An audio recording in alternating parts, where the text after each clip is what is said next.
What it do, YouTube? It's your boy Mike from NYC. What it do? Why am I saying what it do? When have I ever said in real life what it do? Why? Why am I saying what it do? Yo, what it do, YouTube? It's your boy Gento. What it do, YouTube? It's your boy. What it do? Like, when have I ever said what it do in real life? What it do? My name Mike. What's your name? What it do? Nigga, I'll beat the f out you. Don't talk like that. What are you saying? Like, niggas gonna say what it do? What it do, FTC? Like, deep that up? Alright, so what we gonna say then? I feel like it's weird trying to introduce it like, yo, it's good. Like, if you was the person, I'll be like, yo, it's good. What's up? What's going on? Yo, we about to watch this. Like, how you doing? You doing good? Alright, cool. That's valid. That's valid. Like, but like, what it do? What it do is kind of crazy though. Like, I just feel like what it do, like, that's what niggas be saying, and I understand why I'm saying that, but I don't know why I'm saying that at the same time. Like, what it do? Like, what's good seems a little bit too informal. Doesn't feel introductory enough. What it do feels like, it feels like an introduction. Like, it feels like an official start, an official beginning. Like, what's up feels like too casual. Hey, what's poppin'? I don't say hey, what's poppin'. I don't say that.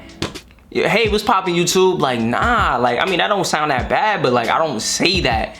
Why you saying shit you don't say though? That's really the problem. That's why when niggas, like, if niggas would've turned on my video, like, it's funny and all that, like, I like my videos, but like, it feels kind of weird because I'm talking in a way that I don't really talk.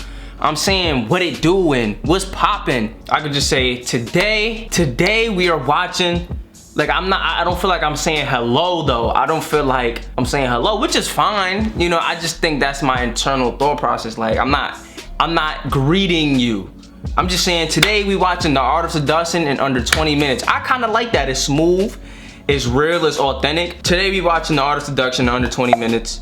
I already took up 3, so you know. Part 1. Part 1. The seductive character. It's not me that's making it low, it's the video that's low. There are 9 seducer types in the world. Ooh, okay, hold on. Let's really dissect this though. The ideal lover, the rake, the serene, the dandy, the natural, the charmer, the charismatic. I like the charismatic and the charmer, but these other ones, I don't know what they are. So I'm gonna see, if you watching this, comment which one you think that you represent the most. I'm too close this way. I need to be like more this way.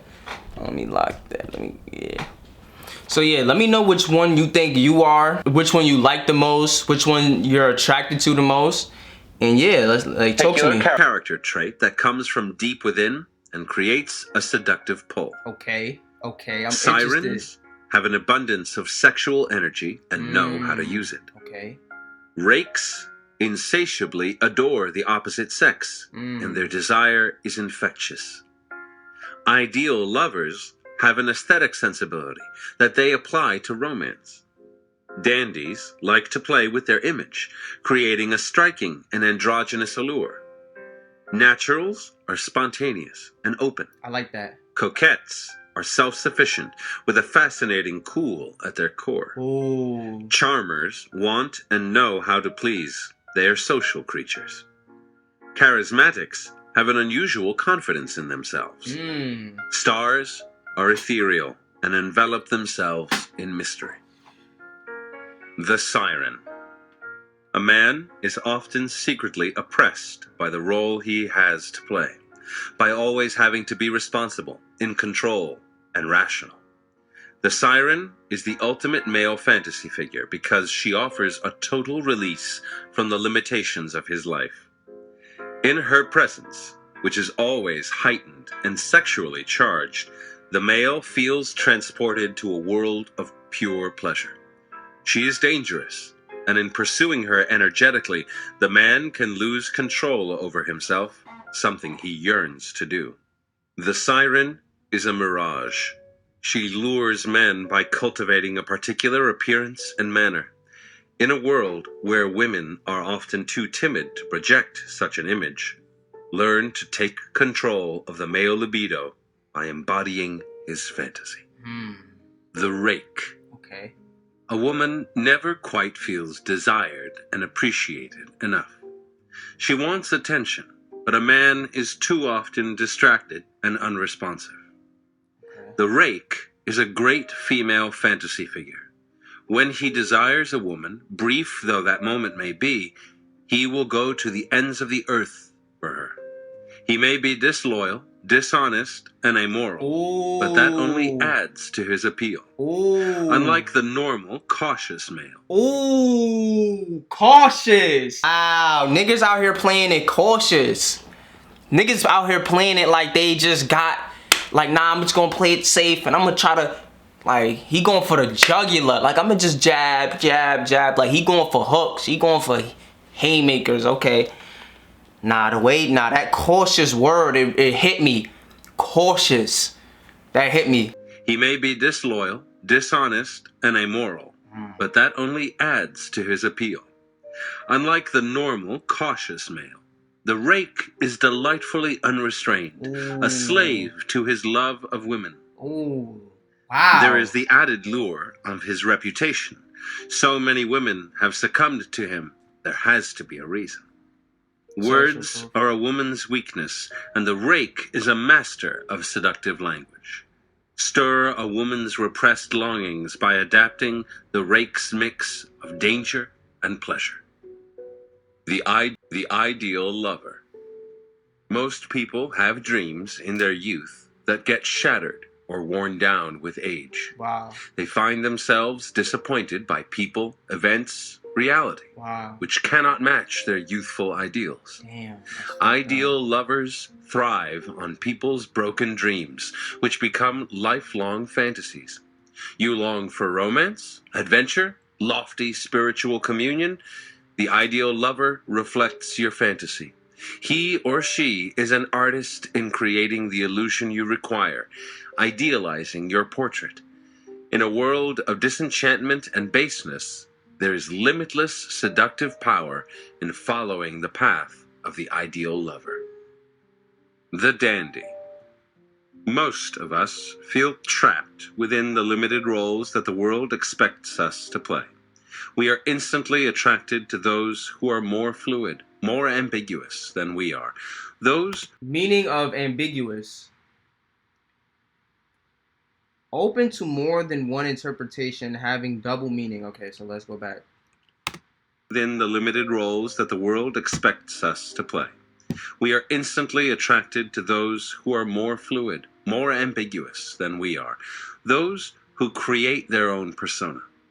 Dandies excite us because they cannot be categorized and hint at a freedom we want for ourselves. Ooh.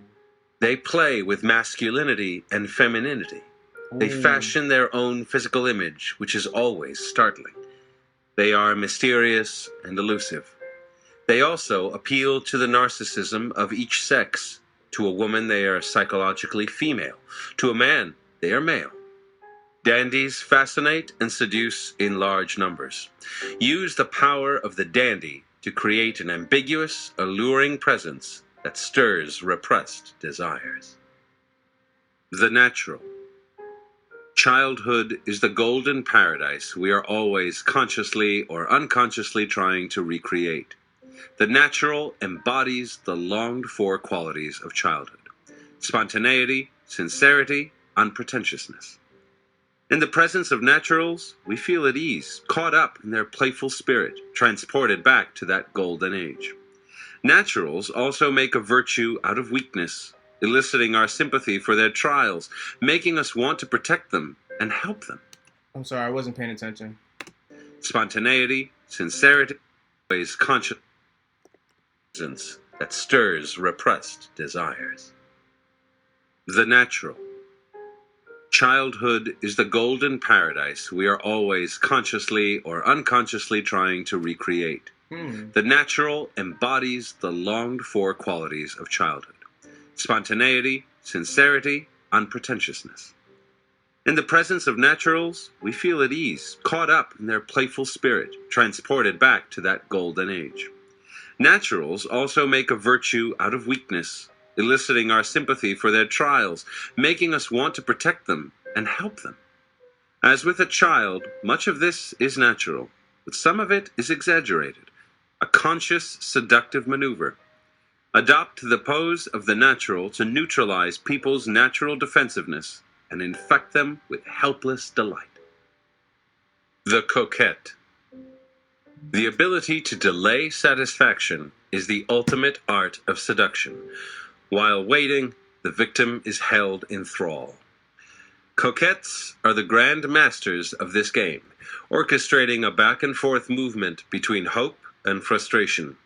They bait with the promise of reward, the hope of physical pleasure, happiness, fame by association, power, all of which, however, proves elusive. Yet this only makes their targets pursue them more. Coquettes seem totally self-sufficient.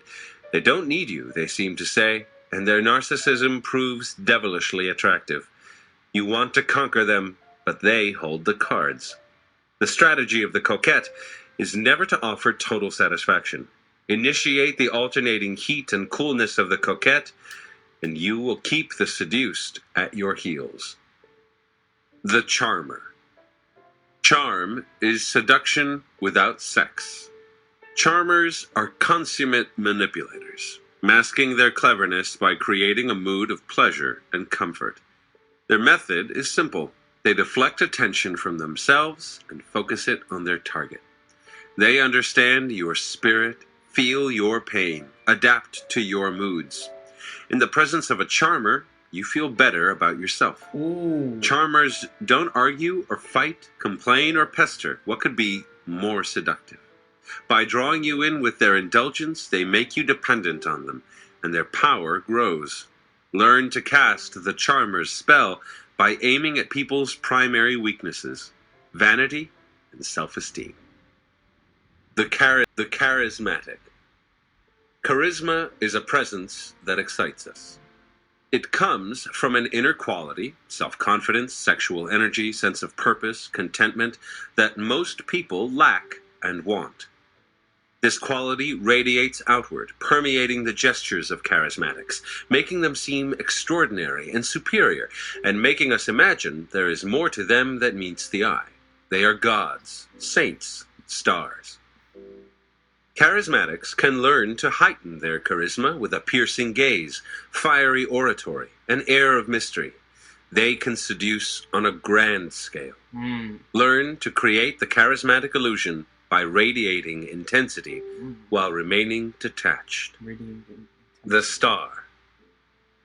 Daily life is harsh, and most of us constantly seek escape from it in fantasies and dreams. Stars feed on this weakness. Standing out from others through a distinctive and appealing style, they make us want to watch them. At the same time, they are vague and ethereal, keeping their distance and letting us imagine more than is there. Their dreamlike quality works on our unconscious. We are not even aware how much we imitate them. Learn to become an object of fascination by projecting the glittering but elusive presence of the star. Part 2. The seductive process. Oh, okay. Phase 1. Separation. Stirring interest and desire. Your victims live in their own worlds, their minds occupied with anxieties and daily concerns. Your goal in this initial phase is to slowly separate them from that closed world and fill their minds with thoughts of you. Once you have decided whom to seduce, Chapter 1, choose the right victim. Damn. Your first task is to get your victim's attention, to stir interest in you. For those who might be more resistant or difficult, you should try a slower and more insidious approach. First, winning their friendship. Chapter 2, create a false sense of security. Approach indirectly. For those who are bored and less difficult to reach, a more dramatic approach will work, either fascinating them with a mysterious presence, Chapter 3, send mixed signals, or seeming to be someone who is coveted and fought over by others, Chapter 4, appear to be an object of desire. Once the victim is properly intrigued, you need to transform their interest into something stronger, desire. Desire is generally preceded by feelings of emptiness, of something missing inside that needs fulfillment. You must deliberately instill such feelings. Make your victims aware of the adventure and romance that are lacking in their lives. Chapter 5. Create a need. Stir anxiety and discontent. Damn. If they see you as the one to fill their emptiness, interest will blossom into desire. Bro, doesn't the Bible say that charm is like evil? Hold on, I just want to, cause this feels like very manipulative. Like, cause initially when I saw the video and I saw the name, the first thing that came to mind about seduction is being able to adequately represent who you, like being able to successfully market yourself, basically. Like being somebody who's in the right position, who's showing their right cards, not really trying to control and misconstrued. Proverbs 31:30. Charm is deceitful and beauty is vain, but a woman who fears the Lord is to be praised. Desire should be stoked by subtly planting ideas in their minds, hints of the seductive pleasures that await them. Chapter 6. Master the art of insinuation. Mirroring your victim's values, indulging them in their wants and moods will charm and delight them. Chapter 7. Enter their spirit. Without realizing how it has happened, more and more of their thoughts now revolve around you. The time has come for something stronger. Lure them with an irresistible pleasure or adventure. Chapter 8. Create temptation. Ew. And they will follow your This lead. sounds crazy. Phase 2. Lead astray, creating pleasure and confusion. Your victims are sufficiently intrigued, and their desire for you is growing, but their attachment is weak, and at any moment, they could decide to turn back. The goal in this phase is to lead your victims so far astray, keeping them emotional and confused, giving them pleasure but making them want more, that retreat is no longer possible. Springing on them a pleasant surprise will make them see you as delightfully unpredictable, but will also keep them off balance. Chapter 9. Keep them in suspense. What comes next? The artful use of soft and pleasant words will intoxicate them and stimulate fantasies. Chapter 10. Use the demonic power of words to sow confusion.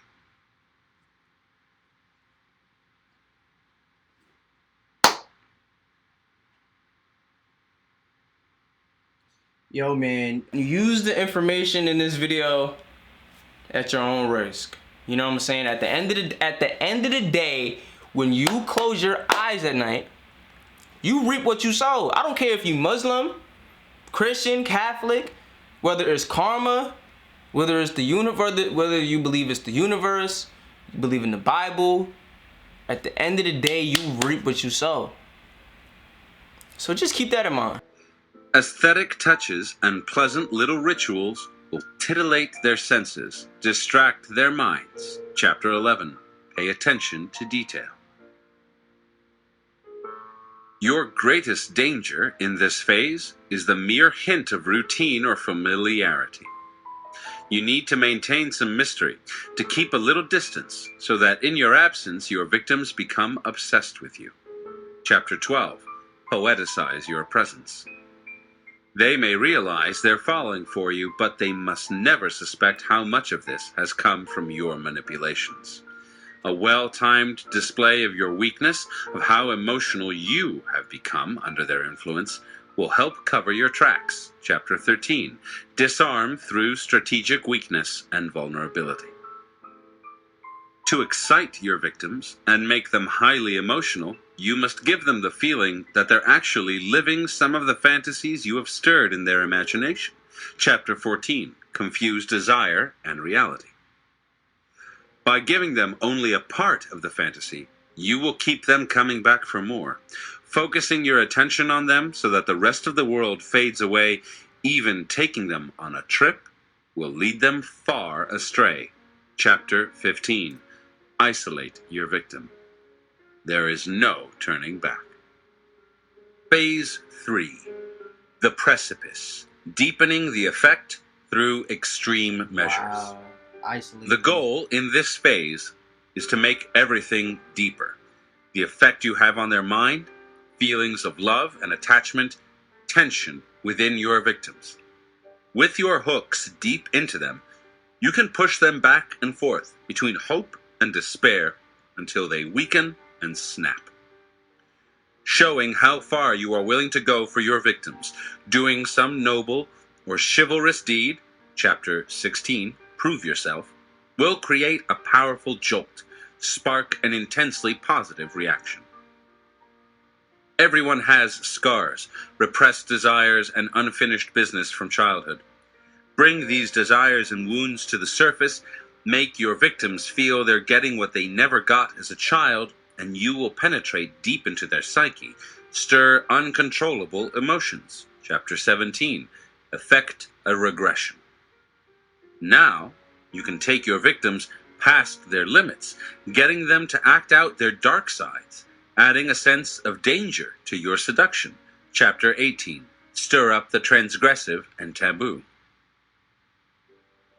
You need to deepen the spell, and nothing will more confuse and enchant your victims than giving your seduction a spiritual veneer. It's not lust that motivates you, but destiny, divine thoughts, and everything elevated. Chapter 19, Use spiritual lures. The erotic lurks beneath the spiritual. Now, your victims have been properly set up. By deliberately hurting them, instilling fears and anxieties, you will lead them to the edge of the precipice from which it will be easy to push and make them fall. Chapter 20, Mix pleasure with pain. They feel great tension and are yearning for relief. Phase 4, Moving in for the kill. First, you worked on their mind, the mental seduction. Then you confused and stirred them up, the emotional seduction. Now, the time has come for hand-to-hand combat, the physical seduction. At this point, your victims are weak and ripe with desire. Wow, this is... By showing a little awesome. coldness or uninterest, you will spark panic. Is my mic on? It is. They will come after you with impatience and erotic energy. Chapter 21. Give them space to fall. The pursuer is pursued. To bring them to a boil, you need to put their minds to sleep and heat up their senses. It's best to lure them into lust by sending certain loaded signals that will get under their skin and spread sexual desire like a poison. Chapter 22. Use physical lures. The moment to strike and move in for the kill is when your victim is brimming with desire, but not consciously expecting the climax to come. Chapter 23. Master the art of the bold move. Once the seduction is over, there is the danger that disenchantment will set in and ruin all your hard work. Chapter 24. Beware the after effects. If you are after a relationship, then you must constantly re-seduce the victim, creating tension and releasing it. If your victim is to be sacrificed, then it must be done swiftly and cleanly, leaving you free, physically and psychologically, to move on to the next victim. Then, the game begins all over.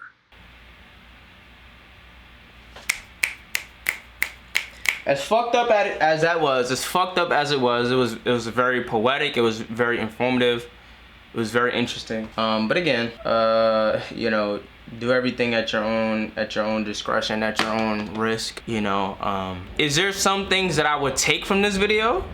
Absolutely. Like, absolutely. Do what you want, just know everything you do has a reaction. So that's what I will say about this. But yeah, this was very interesting though, because it does really it does just talking about making people feel good though, which I think is interesting. You know, I think your motive and your intent is always good. So if your motive and your intent, like if your intent is to control this person and have them aimlessly and fall for you, you know, to the point of detriment, you know, that's one thing. But you know, to use this like the natural and just to allow people to feel good around you, to allow your presence to be a present, allow your presence to be something that is valued, and making people feel good and understanding people, and you know, wanting to be seen as somebody that is liked, you know, that's a whole nother thing, you know. But at the end of the day, charm is deceitful though. Charm is deceit, you know. So just keep that in mind. Maybe that's why nice guys be losing, because nice guys don't have any charm. Because if nice guys are actually nice, or actually good people, then they're not really interested in charm, because charm is used to control at the same time. I don't know, like, shouldn't you have some type of charm? Shouldn't you? Because charm is just really, I would say charm is allowing, depending on who you are. Like, if you have nothing to offer, I guess your version of charm will be creating a false sense of value and allowing and manipulating people into believing something that isn't true. Where if you have great intentions for somebody, charming them could just be allowing them to see a version of you that they like, that they can be around, and just seeing a version of you that could make your relationship blossom. I would say it's good to know how to create a mood of pleasure and comfort. I would say that's a good thing to know how to do that, you know. Charismatic. Charisma is a presence that excites us. It comes from an inner quality, self-confidence, sexual energy, sense of purpose, contentment, that most people lack and want. This quality... I mean, that's a good thing, depending on your intentions. Let's see what this is. The star. Daily life is harsh, and most of us constantly seek escape from it in fantasies and dreams. Stars feed on this weakness. Standing out from others through a distinctive and appealing style, they make us want to watch them. At the same time, they are vague and ethereal, keeping their distance and letting us imagine more than is there. Their dreamlike quality works on our unconscious. We are not even aware how much we imitate them. Learn to become an object of fascination by projecting the glittering but elusive presence of the... Okay. The ideal lover. Most people have dreams in their youth that get shattered or worn down with age. They find themselves disappointed by people, events, reality, which cannot I think a lot of match their this youthful ideal. Boils down to making people feel good, having perceived value, and having the mystery of unknown on top, and then you sprinkle, those are like the foundations, and you sprinkle that in with however you choose to seduce. So you could be witty, you could be very aloof and spontaneous, that could be attractive. You could be very smart and interesting, you could be mysterious, you could be fun and exciting and free. So those are like the three main things of, one, you make people feel good. Two, you have an element of mystery and freshness, something that is seen to be rare, and value. There, it has to be some rarity, because you can't have value, you can't have a lot of value without any rareness. So you have those, and then you kind of pick which one you kind of want to do those things. You make people feel good by being spontaneous and aloof and free and childlike, or you can do it by being smart and passion driven, and or you can do it by appealing to somebody's needs, or while also creating the illusion that you're a highly desired commodity, or person, or whatever. Or you can do it by what's this one? Let's see, what's this one? The siren. A man is often secretly oppressed by the role he has to or play. Being somebody that is somebody's relief. So being of value, rare. No, what did I say? Being of value, being mysterious, and making people feel good. And you kind of choose your way. That's the easiest way that I could break it down. Once you have there's multiple ways to do those three things depending on who you are. Excuse me, depending on your natural gifts and your appeal, right? Because me personally, my best way to do that would probably be to be very passion driven. The way that I speak about things, the way that I try to do different things. I have a sense of, childlike dreams that a lot of people have already killed, or being very aloof and mysterious, you know, and also sprinkling in. That would be my way of seducing, where somebody else could be like more aloof and spontaneous. Like, though I can be those things, that's not really my thing. Like, you know, that's not what I do best. So yeah, I would say that those are the three things: being valuable, being mysterious, and making people feel good. You know?